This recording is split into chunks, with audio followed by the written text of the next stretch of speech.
বন্ধুরা, তোমরা কেমন আছো? আমি ভালো আছি। আজকে আমি মান বাটবো, মান কচু। এটা হচ্ছে মানটা আমি অর্ধেকটা কেটে নিয়েছি। কেটে ছাড়িয়ে কুচু কুচু করে আমি মিক্সিতে এখন পেস্ট করব।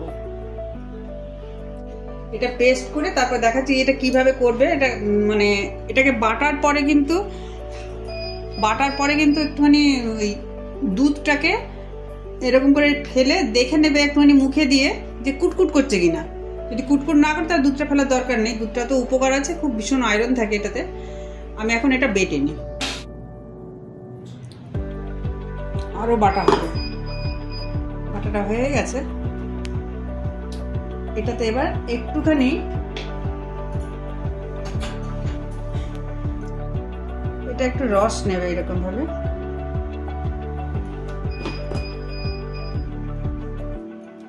জাস্ট এরকম করে একটুখানি জিভে ঠুকিয়ে দেখে নেবে। 1 মিনিট রাখবে। যদি কুটকুট না করছে, না এটা কুটকুটানি নয়, ভালো হবে। আচ্ছা, এটা আমার বাটা হয়ে গেছে। এটার সাথে এবার নারকেল পড়বে আর সর্ষে পড়বে।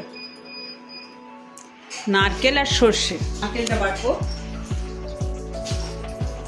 দিয়ে মাখবোটা। নারকেল দিচ্ছি, নারকেল কুচি। নারকেলটা কুচি করে মানে কালো ছালটাকে ফেলে কুচি কুচি করে নিলাম। এটাকে এবার বাটবো আমি। এই যে নারকেল কুচির সাথে এই কাঁচা লঙ্কাটা দিয়ে দেবো। এবার বাটবো। এই যে নারকেলটা বেটে নিলাম কাঁচা লঙ্কা দিয়ে, আর এই মান বেটেছি। এবার আমি সর্ষে বাটবো। এই দেখো, এটা মানটা আমার বাটা হয়ে গেছে, দেখেছো? মানটা বাটা হয়ে গেছে। এবার আমি দেবো এটার সাথে নারকেল বাটা, কাঁচা লঙ্কা বাটা আছে। আমি দেবো সর্ষে বাটা।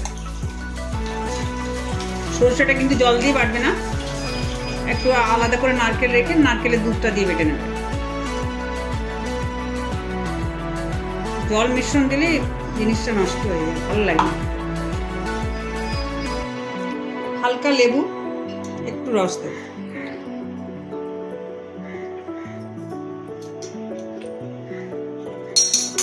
এবার লেবুটার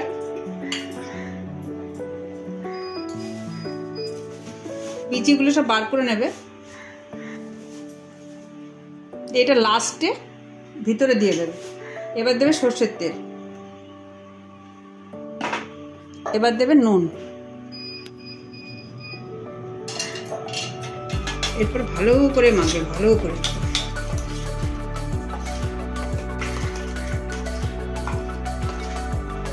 এটা দিয়ে আমার মোটামুটি পুরো খেতে খুবই ভালো লাগে গরম ভাতে।